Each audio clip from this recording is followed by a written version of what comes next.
It is the Pete Sousa Show. We are live. 3:30 start today. Getting a late start. We had the Baylor basketball game today.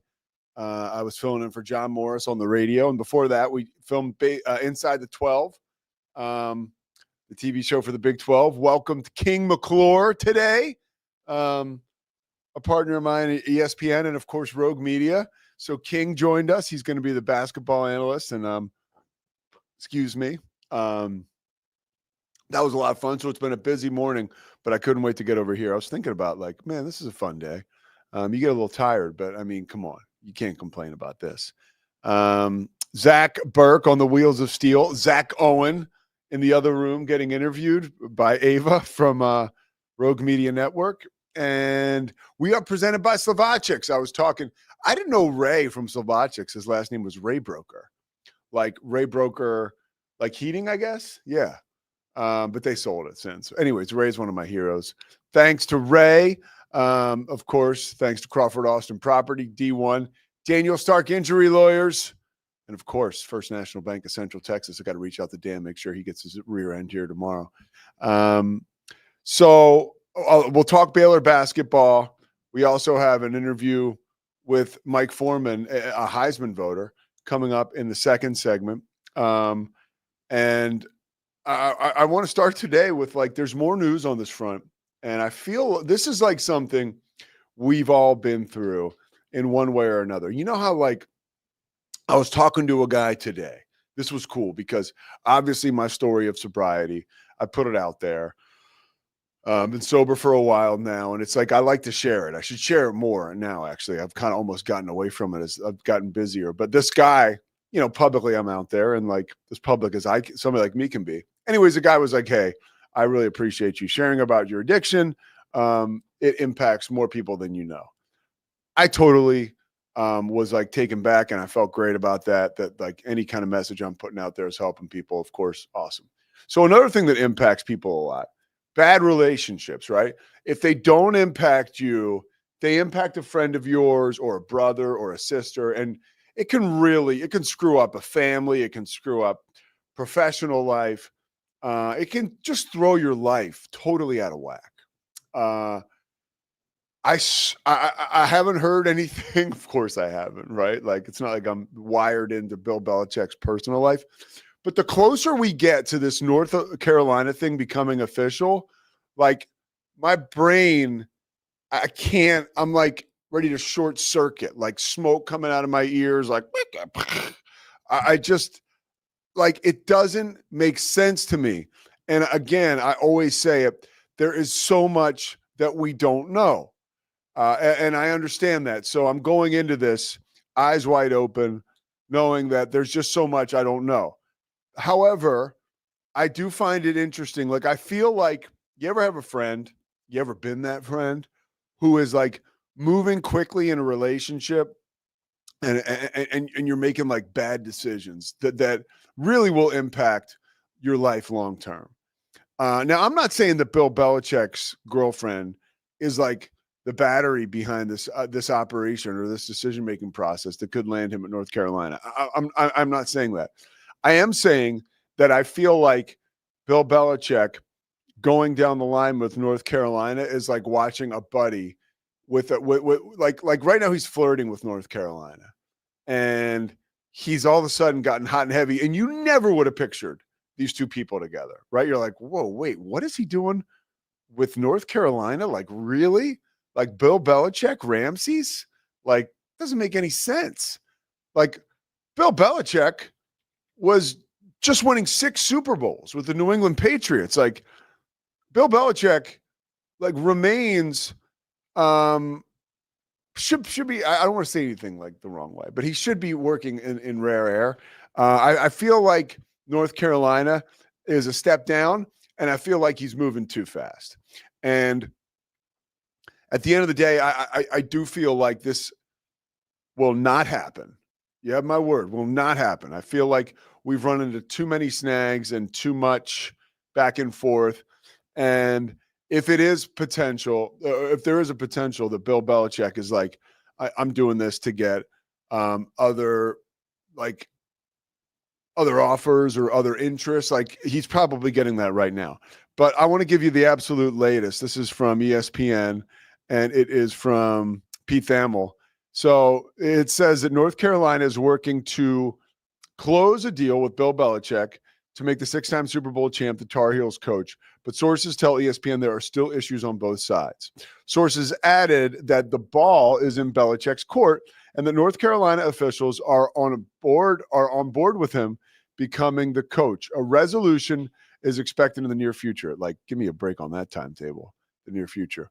Okay, now this is where it gets so much fun. I love this stuff. Among the issues right now, Bill Belichick's son and current Washington defensive coordinator, Stephen Belichick, they want to get him to be the defense coordinator in North Carolina.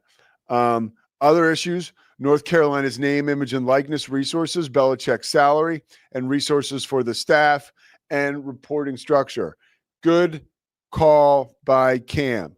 He mentioned yesterday when I was on his show that Bill Belichick had submitted like a 400-page document to North Carolina, basically saying what he would need to make it work. That's very efficient by Belichick, right? Very, very smart. I mean, we're talking about Bill Belichick. Like he's saying, hey, here's what we'll do. Here's what we'll do. The hiring of Belichick, 72, would resonate as one of the most stunning and compelling moves in college football history. Listen to that.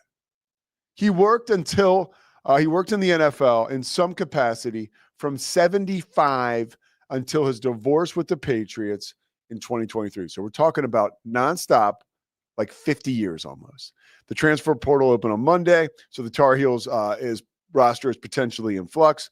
Belichick spoke in hypotheticals about what his college program could look like. This is when he was talking to Pat McAfee, stressing if he took the college job, he observed that modern college football looks a lot more like the NFL.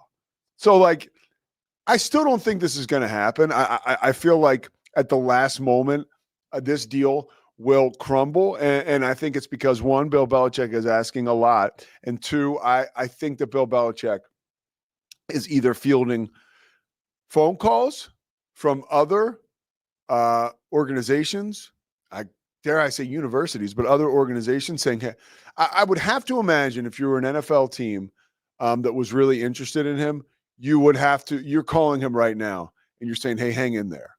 If you can, like we've got something lined up for you. Maybe he needs a guarantee. I don't know.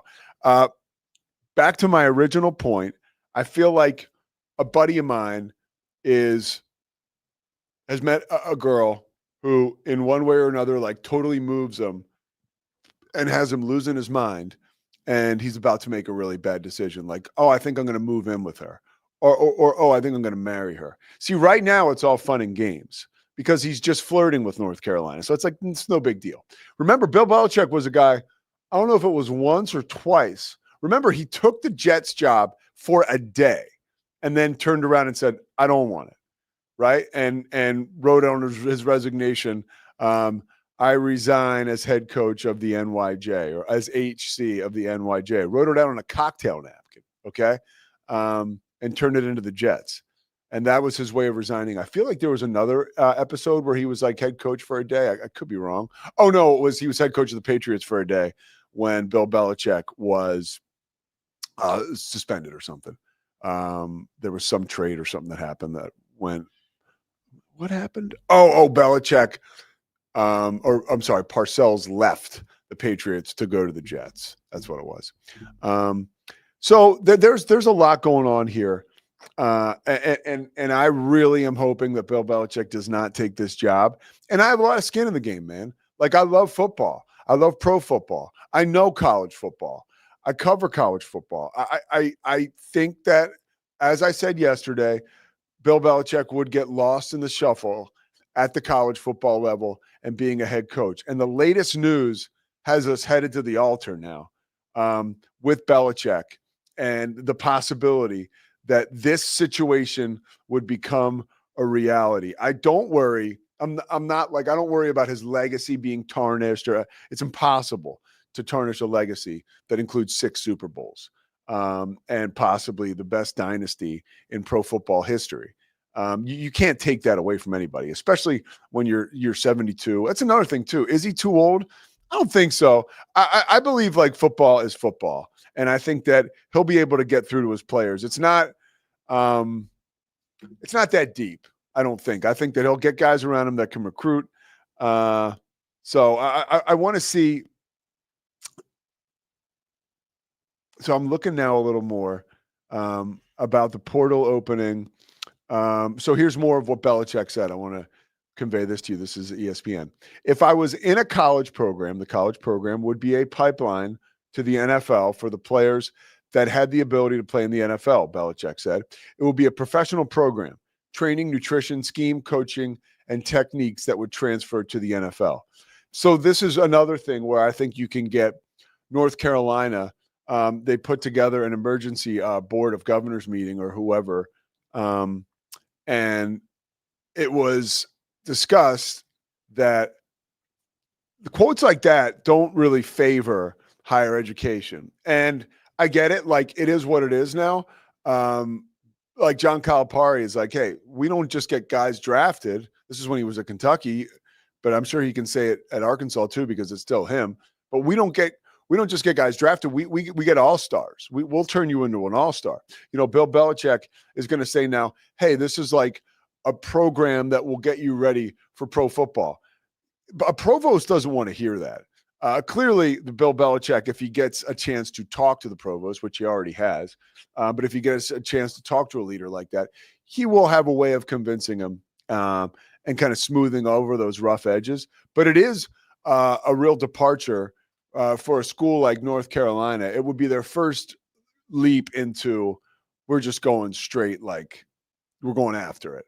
You know, even the North Carolina basketball team, if you remember years ago, this is pre-NIL, all that stuff, there was like a bunch of guys who were taking electives that were like classes that were like total jokes.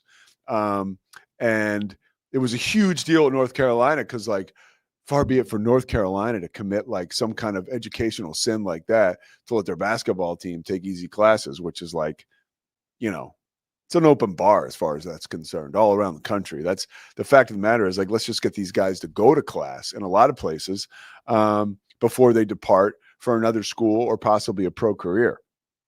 So that would be a real come to Jesus conversation amongst educators at North Carolina. Like, we have a guy saying that he was basically going to run a pro football program here. At no time, and I'm sure he will use the correct language, but at no time, I was reading this quote and listening to this conversation earlier, and I thought at some point he will come in on the back end and say, you know, young men and their growth off the field and education is a paramount concern for me headed into a possible opportunity like the head coach of North Carolina. No, I'll read the coach again. If I was in a college, the quote again, if I was in a college program, the college program will be a pipeline to the NFL for the players that had the ability to play in the NFL. It will be a professional program, training, nutrition, scheme, coaching, and techniques that would transfer to the NFL. I.e., if you come to play for me, I'll put you in the NFL, which is a great way to get some of the best players in the country to buy into your system. Still don't want to see it happen. Still, ultimately, am not sure that it would even work, but we're going to find out. And when we find out, I mean, we could be finding out here in the next couple hours. Let's see the most recent piece of news on this, as I want to see if I can get us the most up-to-date before we run to a break here. No, it still says the ball's in his court. Albert Breer tweeted an hour ago, ex-Patriots coach Bill Belichick in North Carolina have worked through the financial terms the last 24 hours in hopes they want a deal to get done by today. Sources tell me and Pat Forty. An emergency board of trustees meeting would need to be held to approve it. Okay, so that's the deal. So we'll find out what happens. I'm very interested to continue to follow this story. I'm loving following this story. To move to college, there's a lot of talk as we head into the playoff. We do have a little bit of a slow time. I think the first bowl is on the 14th, and that same night we will have the Heisman Trophy. in New York City in the downtown. I don't think it's at the Downtown Athletic Club anymore, but I wanted to say that real bad. And the Heisman Trophy is going to be won by Travis Hunter. There's no ifs, ands, or buts about that, in my opinion. Travis Hunter, we talked about this morning on that Inside the 12 show. Over the course of the season, Colorado football played 1,700 snaps, right? Over the course of the entire season. Travis Hunter was on the field for 87% of those. And he was playing at an elite level on both sides of the ball, right? He's up for the Bednarik Award, which, to my understanding, is the Defensive Player of the Year in college football. He's up for the Biletnikoff Award, which is the award for the best wide receiver in college football. And he's up for the Heisman Trophy, which is the award for the best player in college football. Hang in there with me 1 second. Let's see this. I want to see the odds. Heisman Trophy odds right now. All right, betting favorites. Here we go. Travis Hunter is minus 2,000. So there you have it, pal. You want a long shot? Ashton Genty, plus 800. Dylan Gabriel, plus 3,500. Cam Ward, plus 50,000. Yeah, and you want to talk long shot? That's pretty cool. So there you have it right there. Travis Hunter's going to win going away. Like we said months ago, I don't think it's that complicated. No Shedeur Sanders at the ceremony, no Cam Scatteraboo. But I think it's really cool that Travis Hunter is going to win this award. And I think the only downside of it is that Colorado is the most prolific, explosive team in college football. One of them, but they're not in the college football playoff. And they have nobody to thank but themselves. They are to blame. They lost that game to Kansas on the road to Kansas, which they should have won. So now we've got the Valero Alamo Bowl between Travis Hunter, Colorado, and Jacob Retzlaff and BYU. And King McClure and I had the chance to talk to Fox Sports' Tim Brando today. And Brando was talking about the fact that BYU is going to have to limit explosive plays, which is, plays of 20 yards or more. I think he's 1,000% right, but I don't think they'll be able to. I think that BYU has gotten worse throughout the season. I think that Colorado has gotten better. Not that we want to sit here and wax poetic about the Alamo Bowl, but I think Colorado will win that game going away. Those are just a couple teams I know a little bit about. I talked about Baylor basketball earlier this morning. Jeremy Roach is still out. Obviously, spectacular player, transferred from Duke, played in a Final Four for Duke, won an ACC championship. He is sort of like the rock so far of this team, even though he's a transfer. He does it all. And when he's not out on the court, you really, really notice it. It did not start against Abilene Christian and did not start this game. Now, the good news of all that is that a player like Rob Wright, a freshman out of Philly, who sat up here earlier this year, and we interviewed him, and he is your typical Baylor guy. Just like you're around him and you're like, how can this guy be that good at anything and still be this kind and humble? But like, that's just kind of how it goes around here. And so Rob Wright played today. I think he had 13 assists and 14 points. And he broke a record for freshmen for assists in a game. And he's just a special player. And VJ Edgecombe, if you didn't see it, I want you to Google it. I should have sent this to Zach, but I forgot to send it to him, a clip to show you. He had a follow-up dunk today that was like stuff of Allen Iverson. Like truly, I think he took off. It was a missed three-pointer in the second half, probably like with 6 minutes left. And I think he took off from beyond 15 feet. And he grabbed the ball with two hands and he flushed it. And again, like, you will not have to search hard to find this highlight. You will see it on SportsCenter later on tonight if that's your thing, or very easily. You will come across it just scrolling. And this is like the version of happy scrolling, not doom scrolling, because this is some good news. It's absolutely amazing. Every time VJ Edgecombe, the freshman from the Bahamas, preseason Big 12 player, Rookie of the Year, is out on the floor, he is making unbelievable plays. And he is a reason to go watch Baylor. Now, nobody can go watch Baylor basketball for another 16 days because they don't play until 2 days after Christmas. They have some work to do. We'll talk more about Baylor and the Bears and the experience today with boots on the ground calling the game But I do want to come back on the other side of this break. This is something we captured yesterday with Heisman voter Mike Foreman. He is out of Victoria, and this is a cool little window into. He writes for the Victoria Advocate. He has been a Heisman voter back since 1997, I believe. And, he doesn't work at the USA Today, but he covers college football and high school football with the best of them. And he gives us a window into what it's like actually to vote, how he became a voter, the craziest thing he was ever given as a PR campaign, and some of the most difficult decisions he's had to make being a Heisman voter. And we also talked to him a little bit about SMU football, Pony XS. We'll be back after this. The Pete Sousa Show, powered by the Rogue Media Network, rolls on. It's the Pete Sousa Show. Sports, Pete. Nobody tells our stories better than our clients. The difference is stark. I was rear-ended at a stop. I thought I was fine, and then once I got home, I realized it's a lot worse than I thought. I ended up having a ruptured disc. You say you're not hurting, and then an hour later, you're saying you're in all this pain. I just felt like most people would think that I was lying. And that's when I decided to call Daniel Stark. I owe a lot to Daniel Stark. They really got me what I deserved. The difference is stark.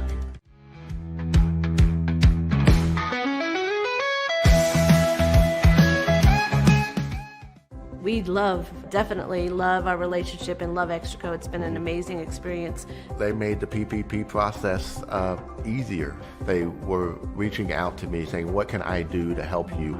That made a huge difference because my stress level, when we shut down, to afterwards was night and day. Our experience with Extraco has been phenomenal since the very beginning, so we love Extraco.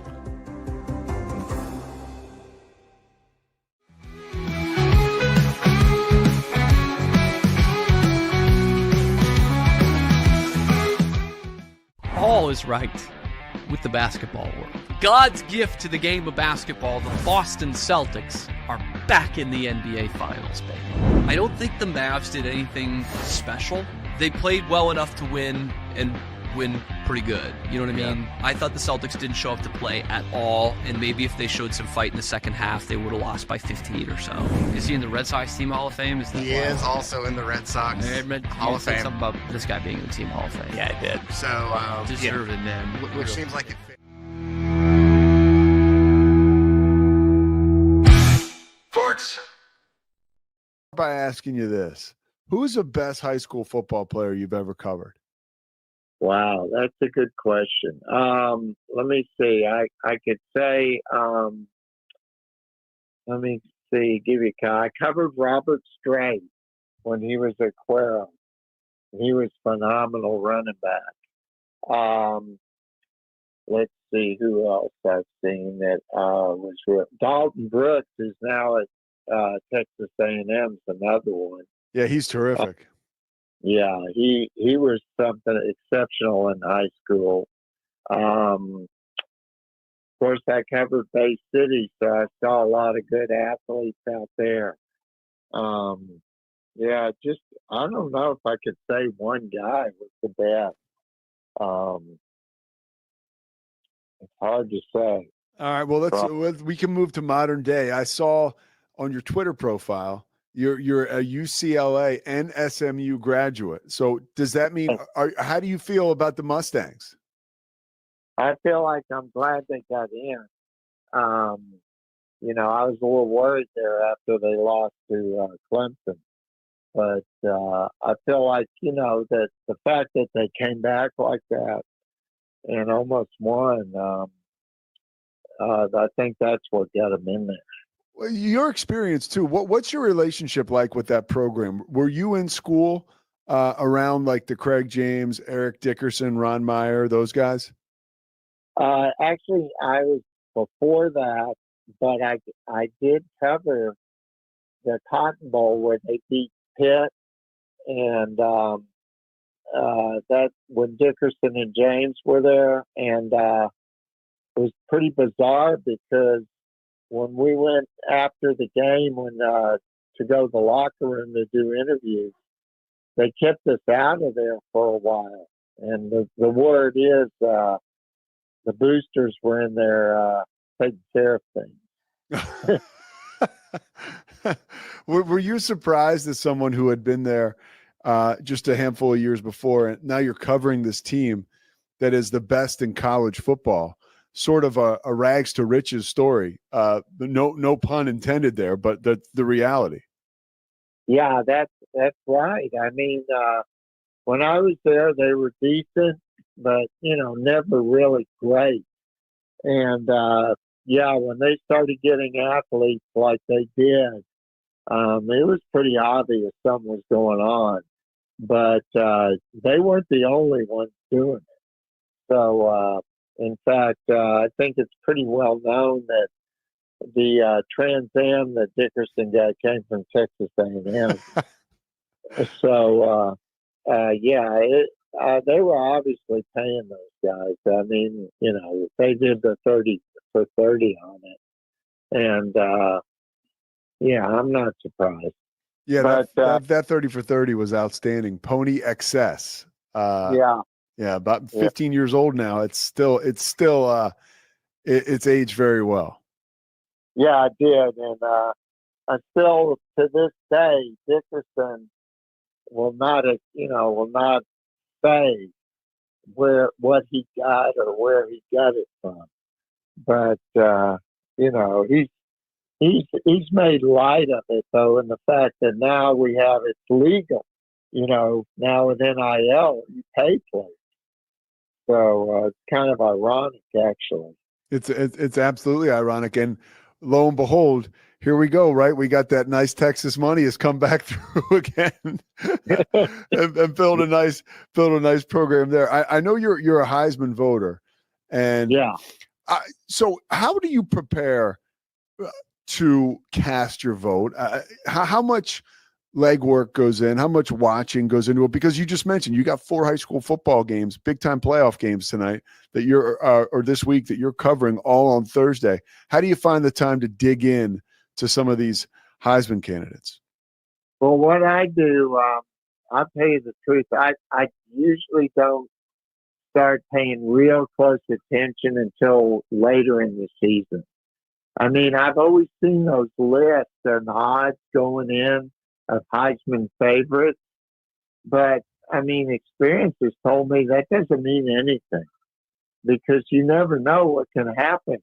I mean, a guy can get hurt or a team's really bad. You just don't know. So about, maybe unless obviously someone has a great game like an Ashton Genty, then you notice. But I kind of really pay attention, and I like to wait. The deadline to vote is actually the Monday after the conference championship game, and I tend to wait until at least that Sunday because I like to see. A lot of times it's come down to who I think performs best in the championship game. So is that when you waited this year till then? Yeah, although I can't say publicly who I voted for because that's a violation. And if I do say it, then they can actually kick me out. But I will say this, that I had a pretty good idea before that. Okay. Towards the end of the year, I had a pretty good idea. And nothing that happened on those championship games changed my mind. It really speaks to you and your career as a journalist, the fact that you're involved in the Heisman Trophy and you have a vote. What was one of the more difficult decisions you can remember having to make? Yeah, I can tell you exactly. My first vote was Charles Woodson and Peyton Manning. I mean, just look at those two guys. They're Hall of Famers in the NFL. Tremendous careers in college. And I actually voted for Charles Woodson, who won the award. It was tough, though. I mean, Peyton Manning. That was probably the most difficult of all of it. Is there a reward you get from being a voter? Like, and I'm talking about, right, like internally, like something like, I would imagine there's some fulfillment there. Yeah, there is. I mean, especially, if your guy wins and you feel good about it, there's no compensation per se. Usually what in the past they've sent like t-shirts, or they sometimes what they'll do is they'll give you a voucher for donor's choice, which goes to schools around the nation. You just go on the website, and then they give you a $25 or $50 voucher, and you can give that money to any school you choose, which I think is kind of neat. That is cool. I like. Yeah, so like I've given like to schools around them, usually in my area that I cover, that have a need for a teacher will ask for something. But yeah, it feels good when you pick the winner. Although I mean, even sometimes, and I can't think of really any examples offhand, but even when you don't pick the winner, it's okay because you realize. I mean, like. You look at this year, for instance, and you've got Travis Hunter of Colorado and Genty from Boise State. And then, of course, a lot of people will point to Dylan Gabriel from Oregon. They're number one. They're seeded number one going into the playoffs. There's a lot of good candidates. So, and you always wonder, too, like, I'm wondering about Travis Hunter because, I mean, let's face it, Deion Sanders is pretty polarizing. And I don't know if people that don't like Deion, would maybe not vote for Travis Hunter because of that. I hope not. I hope they can overlook that. But, let's face it, we're human beings and bias is going to figure into this. Yeah, we are. I think we may have seen some of that with the voting for Colorado as a team this year. I felt like earlier in the year they probably should have been ranked a little higher than at certain times where they were, but it all comes out in the wash the right way. What's at least in my opinion, what is the most creative Heisman campaign you've ever received? Wow. There's even if there was one, I'm sure there were guys who probably weren't even in your top three, but the PR campaign might be a number one. Yeah, and that's interesting because this year the only thing I got was from a DVD from Boise State on Ashton Genty. I don't know if it's because the paper I work for is not that big, but I've gotten some, but not a lot of promotional material. I'm sure the bigger papers get all that stuff, but I don't know. Maybe they just target, a specific audience or whatever. We got to let them know about the Victoria Advocate. I don't know what's going on. Yeah, well, that's okay. I mean, it's nice to get that stuff, but I'm not going to let it affect my vote because you got to pick who you think is the best player. Go ahead. No, go ahead. No, I was just going to say, or maybe not. And when you say the best player, it doesn't always mean the guy that's going to be the best pro player. This is an award based on his performance. I mean, some of the Heisman winners have really never done that much in pros. I'll give you an example from UCLA, Gary Diva. I mean, he never did anything in the pros, really. So, but if he was the best player that year, then that's the person who should get the award. Was there ever any real difficult decision you had to make, in a sense, where you voted for a guy and you thought to yourself, well, I'm an outlier here. Like, I don't think he's got any chance, but I'm still gonna vote for him. I feel very right about this. Usually not my first vote, but sometimes like my third. You vote for three people. You vote for first, second, and third, and even this year, without saying who, the third person I voted for is not among the finalists. So he was kind of an outlier. Was it? although I don't want you to say it, but maybe it was Cam Scadaboo. I thought that was unfortunate that he wasn't. He's not going yeah, to New York. it wasn't Scatterboot, but Okay. look what happened. I think he's just all of a sudden caught people's eyes. Lately. I mean, obviously with his performance in the Big 12 championship game, Yeah. that obviously opened some eyes. But no, I'll tell you the most difficult one, and to this day I think maybe I got it wrong, was when it was Reggie Bush and Vince Young, and I voted for Reggie Bush, and I kind of regret that. And I think maybe I should have voted for Vince Young. Really? Yeah. I mean, Reggie Bush was a great player, and even before all that came out about them buying his parents a house or whatever. But I mean, Vince Young, I mean, they beat him in the championship game. So, he has a pretty good case. Yeah, he sure does. And it's interesting. That leads me to my next question. When you see a player like Vince Young just execute and perform under the utmost of pressure, right, with ice water in his veins, that's got to be a moment where you're like, geez, he maybe deserves this. Yeah, there's no doubt what you said. That's why I like to wait till the end, because although now it's changed a little bit where the conference championships don't mean as much as they used to. But that's why I always used to like to wait, because I like to see how those players performed in the big game.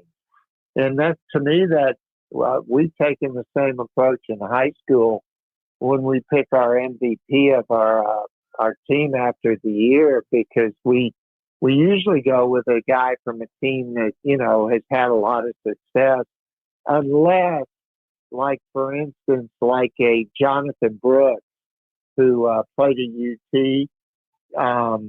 He was at Hallettsville, and he was our MVP, even though Shiner won the state championship and Hallettsville lost in the championship game. But, sometimes you have an athlete like a Jonathan Brooks that just stands out so much that it's obvious. All right, last question for you. How did you become a Heisman voter? Yeah, that's a funny story, because back in the day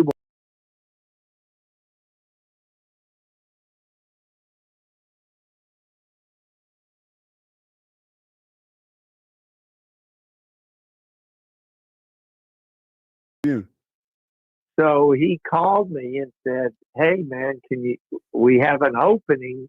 Would you like to be a Heisman voter?" And I said, "Well, what are the requirements?" He said, "Well, you just have to vote." And I could do that.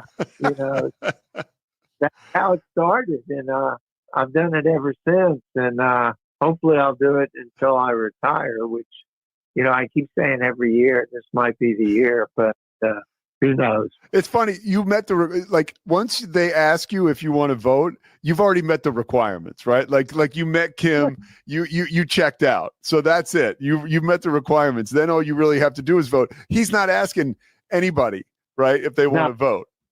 No, in fact, I think the chairman is Robert Cessna from the Bryan College Station Eagle, and the sports there.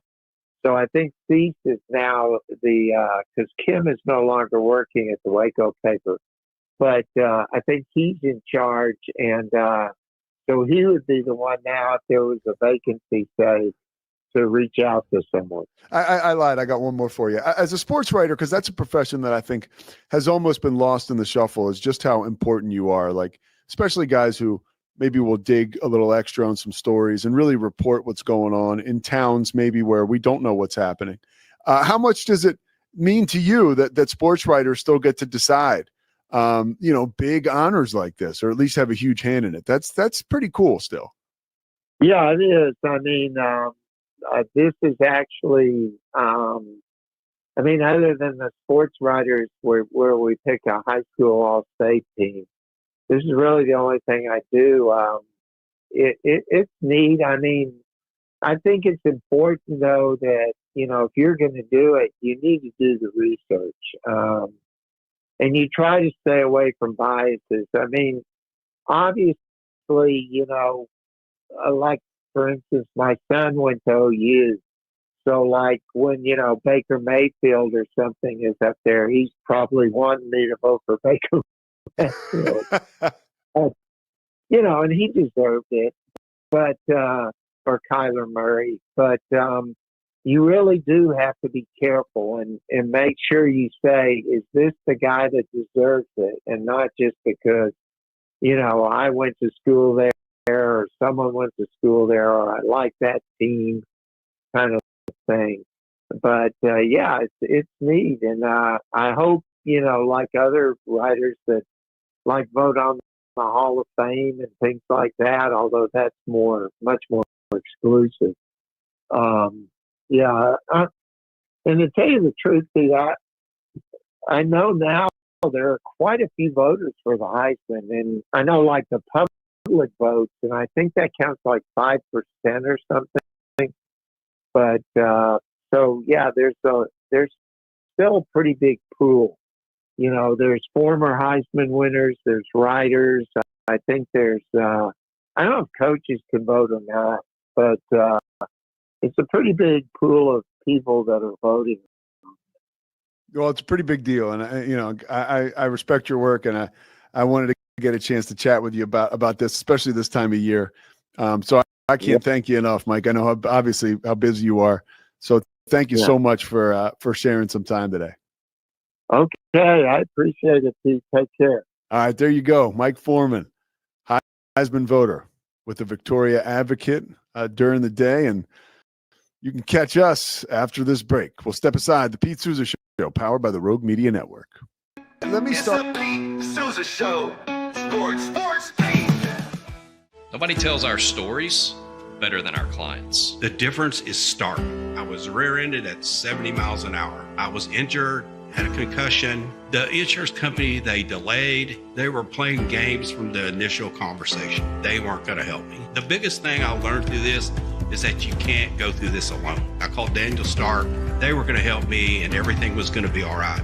Daniel Stark got me 10 times the insurance company offered. The difference is stark. We definitely love our relationship and love Extraco. It's been an amazing experience. They made the PPP process easier. They were reaching out to me saying, what can I do to help you?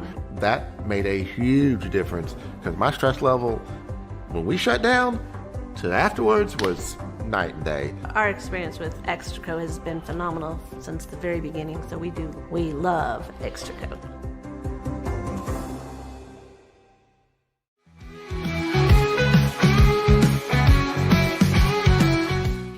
You are here with your shoot first point guard, Corey Dickman. Also, if you're not creating new fans in a small market, then you're not creating that base of people to go to games and pay for merchandise and pay for stuff and concessions at the Moda Center and yada yada. Yeah, let's talk draft. That's the only thing we have to look forward to. The only thing we have to look forward to.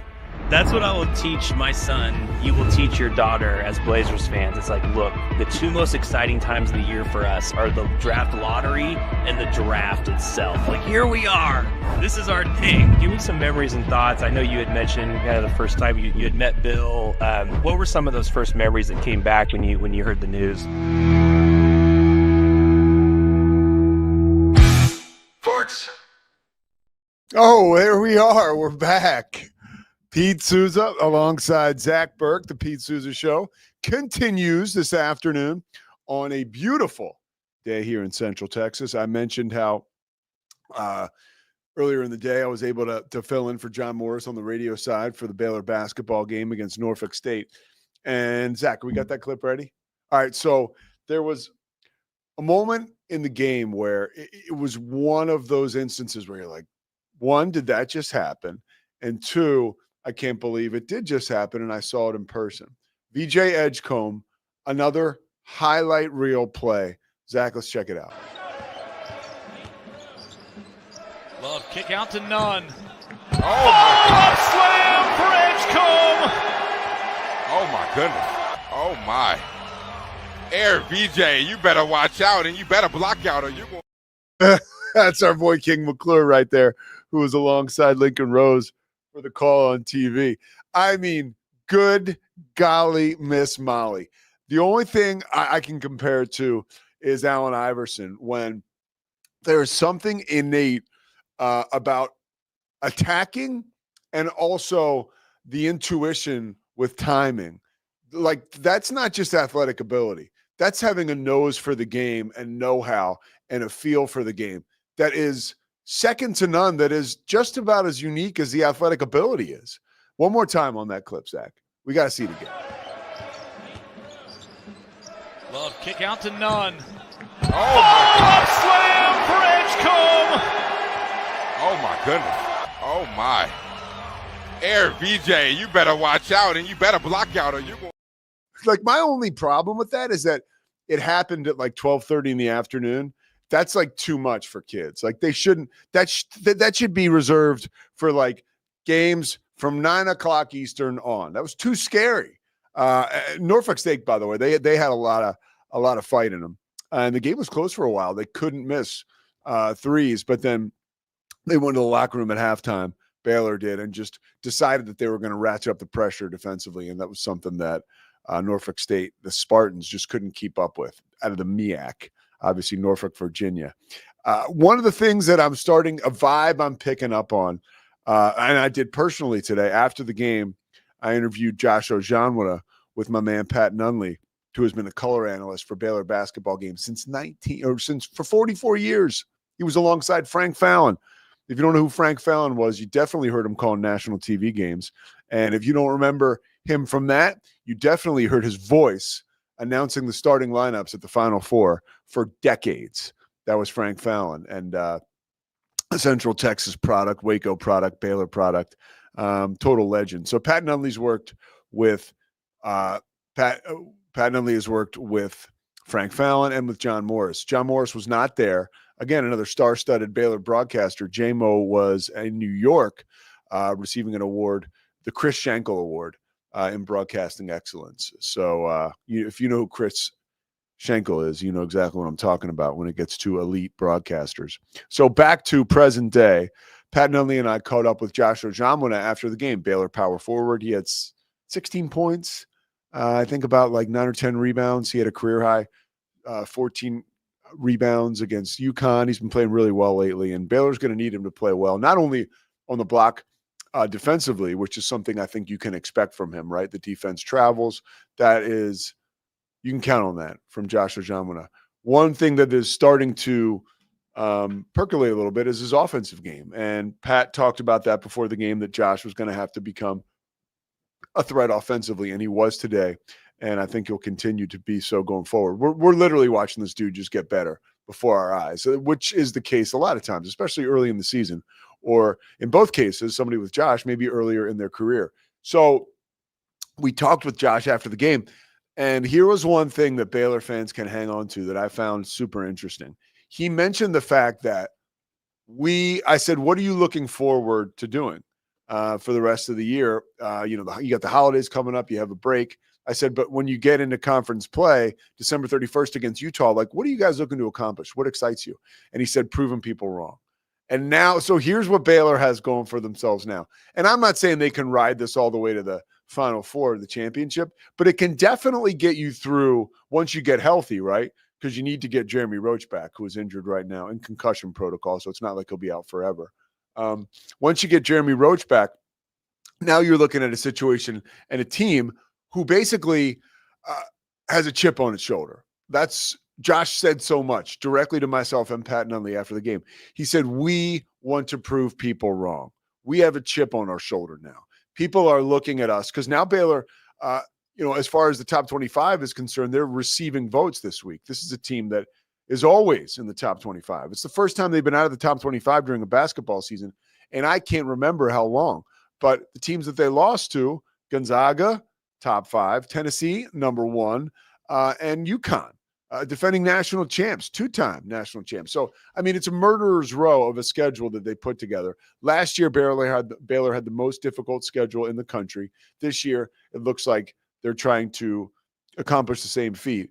and the schedule just couldn't be any more difficult out of the gate. But, as long as you survive it, right, and you can last into Big 12 play, I think you're in pretty good shape. And I think we're seeing that from Baylor right now. Not only are they kind of rounding into form once they get healthy, and they will have plenty of time. Again, we mentioned 16 days between now and their next game, which is on December 27th. And that game is, forgive me, but it's not against an opponent that scares you at all. It's a non-con game. And then after that, they'll play Utah on December 31st at home. We talked to Scott Drew after the game, and it's great. Scott Drew's the man. He right away, you talk to him about conference play, and the first thing he talks about is Baylor football. They have a game that afternoon or that evening against LSU in the Texas Bowl. That's in Houston. And he said everybody needs to go to Houston to support the football team. But if you don't go to Houston, you need to come here to the Foster Pavilion to support the basketball team. And I think he's got a pretty good point. Their first game is against Utah. I did a Utah game on Saturday night. Utah really right now isn't that good. They're just not. But if you like Baylor basketball and you're interested, it will be the return of Caleb Lohner, who we talked about ad nauseum on Monday, and Miro Little, who is nasty. Point guard from Finland. He has played with the Finnish national team all summer long, and he is awesome. The only reason he didn't play for Baylor last year was because of guys like Ray J. Dennis and guys like Jaden Nunn. And this year, again, with VJ Edgecombe, the best freshman in the country possibly, and now you got Jeremy Roach. Like, where were you going to play? And then freshman Rob Wright. So if you want to play point guard, you got to go play somewhere else. Utah, not a bad option. Miro Little, a very good point guard. So let's stick with basketball here as we get set to wrap things up. So it was just earlier reported that LeBron James is not going to be with the LA Lakers, and LeBron is not going to be with the Lakers. They said he stepped away for right now because of personal reasons, which is like, okay, interesting, but probably not. He just maybe needs a minute. But then earlier today, Brian Windhorst talked about the fact that the Golden State Warriors would still be very interested in LeBron if he were to come available on the trading market. And when Wendy talks, I listen, especially when it's LeBron. Like, Brian Windhorst is not just that guy who covers LeBron. Back in the day when I was doing PR for the Sixers and for the Hornets, he was with the Cleveland Plain Dealer following LeBron around. And it was known at the time that he was the guy that covered LeBron in high school that now is with the Cleveland Plain Dealer. Big untucked shirt guy. Now he's all tucked in on TV all the time. But Windhorst brings it. And his report today talked about the fact, like, LeBron and Golden State, like, that could be a possibility. And it's not like him just to start stuff. Now let's go back to, this is, I guess, a month and a half ago, maybe less, LeBron talking about, and this is so LeBron, right? Subliminal messaging here, talking about exactly what it would mean to him to play once again now. I say once again because they won a gold medal over the summer together, to play for Steve Kerr and with Steph Curry. Could he do it again? Let's take a listen. It was everything and more. I was super excited to be able to finally team up with him, in a win or die type atmosphere, and that's what it was. Being a part of Olympics, and it was everything that I dreamed of and inspired to want to be a part of that team along with Steph. Great memories, something that I remember from my basketball career for the rest of my life, for sure. And the circumstances of you with the Lakers and with the Warriors, like, do you think, could it ever happen again? What? You guys be teammates? Oh, I have no idea. All right. So that was LeBron. And the reason I'm looking intently at my computer is because we have an update.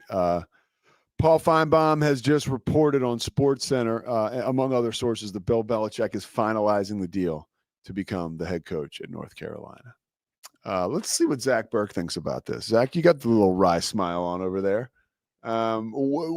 What say you about this? I think that I'm interested to see how it works out, because this is a guy who is very much NFL and doesn't seem like, the coaches that you follow, that it's like, I don't know how this is going to transition to the college game. And Bill Belichick's game is one that just from the surface makes me think that way. But if he has this laundry list of things that he asked them to be okay with and they're okay with it, then I don't know, maybe he has a plan in place. Granted, I'm still very interested to see how it transitions fully into like a North Carolina in that college, that college game, because making a team a feeder for an NFL team, like I get that makes sense.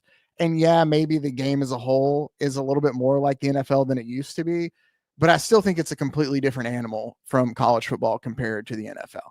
Of like just the way like they're student athletes, so just everything about the whole thing, I think it's just a little bit of a different beast. And so I am very interested to see if with it going through of how he will work. It makes me think of like when Saban made the jump to the NFL. Like, yeah, there was 1 year it was solid, but halfway through the next year he was gone. Like he just wasn't built for the NFL. And he was doing all kinds of crazy stuff. Like, and again, this will be a little different, but he wasn't allowing people, like sports writers weren't allowed to be at the facility for any amount of extra time, which like, is where they always were in the past. Which seems like a very college head coach move. So I'm interested to see what's the opposite of that then. Like what's Belichick going to do that's like an NFL coach move in this, college football type program that might ruffle some feathers. My instant reaction, I'm like upset.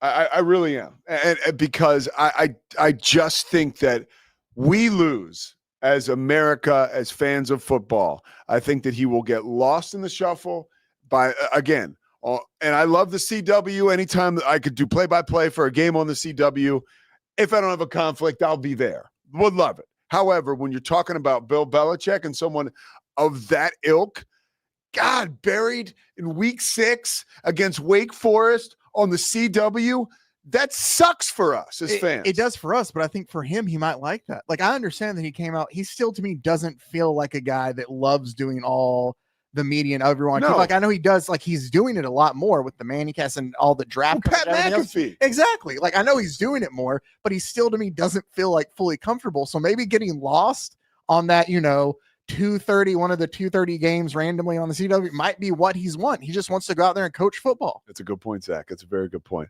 I blame this as we wrap up. I blame this on Pat McAfee. This is totally your fault, Pat McAfee. As fans, we will no longer have access to Bill Belichick on your show. We won't even be able to watch him on Inside the NFL on the CW. The only time we'll see him on the CW now is when North Carolina is playing Wake Forest at 11 a.m. Central Time next fall, week 7, which is all well and good. I love the ACC and I love football. I love calling games when I'm invited to do so. However, as a football fan, I want Bill Belichick in the big show. I wanted Bill Belichick coaching either the Cowboys or the New York Giants, not going to North Carolina where his services will be wasted. And after 3 years, we're all going to wake up and realize this didn't work. And guess what happens in 3 years? Bill Belichick is 75. So that's it. So if this is going to be your last act, one, I'm sure Bill Belichick knows what he's doing. 2, congratulations, you're back in coaching, Bill Belichick, and you've got so much now on your plate with the college football program that, like, at times, even you, Yoda, may feel overwhelmed with what is going on within your college football program. There's going to be stuff you don't know about that could actually come around to get you in trouble. Keep that in mind, too.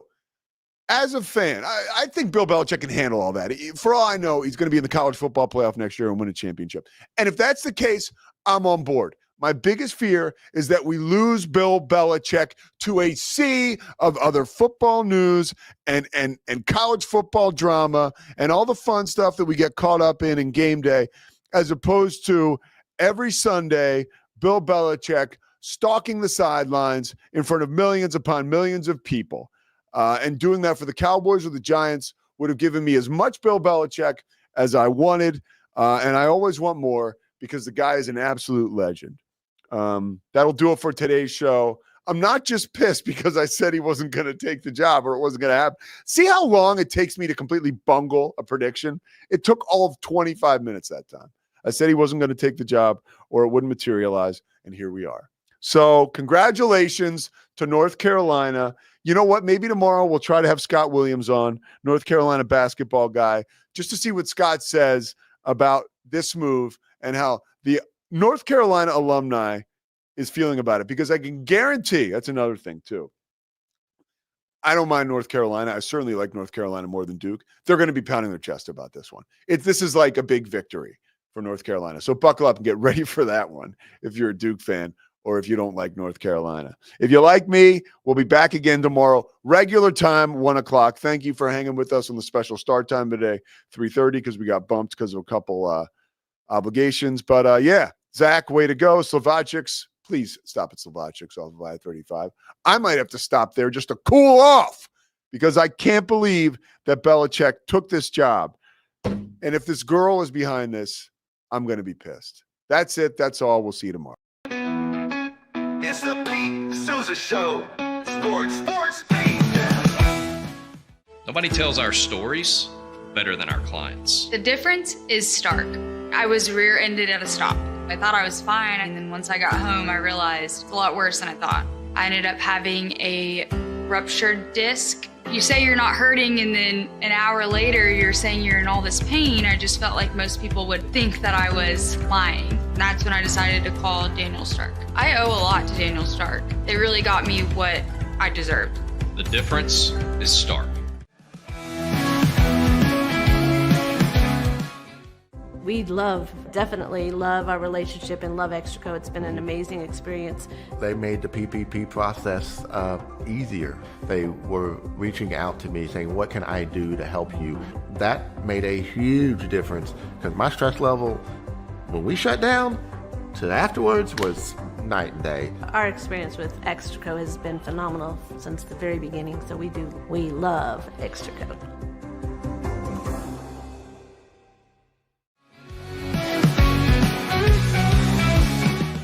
I mean, yeah, a new coach comes in, they're going to turn the roster. I think that's just we've got all these transfer portal stats and what Dion did and what Fritz has done. I mean, that's the deal, man. That's the game that's being played nowadays. Maybe a little bit unknown at quarterback. I mean, unknown to the rest of the world, but you know, he dove into the portal and got a guy who is super athletic. South Dakota State's really good. Give us a little bit of breakdown about what they can do and what Oklahoma State needs to be worried about. But look at that form right there. I need to say nothing else about this because I found one.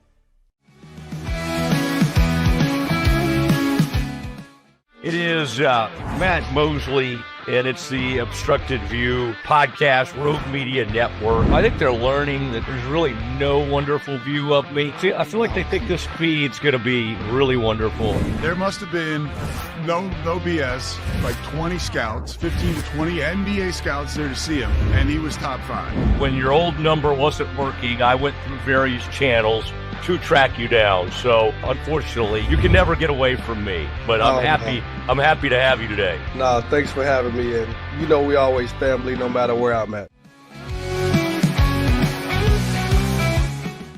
All is right with the basketball world. God's gift to the game of basketball, the Boston Celtics are back in the NBA Finals, baby. I don't think the Mavs did anything special.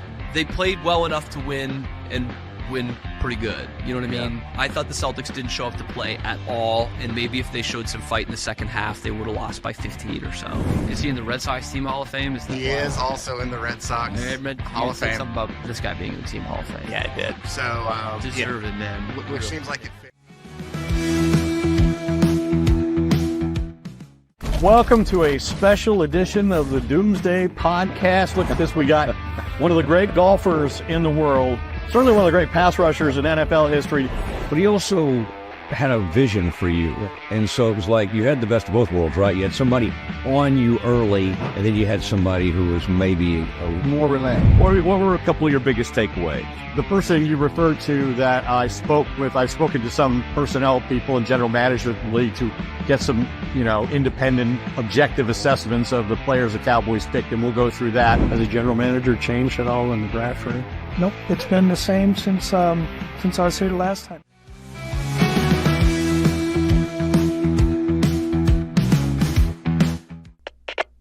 We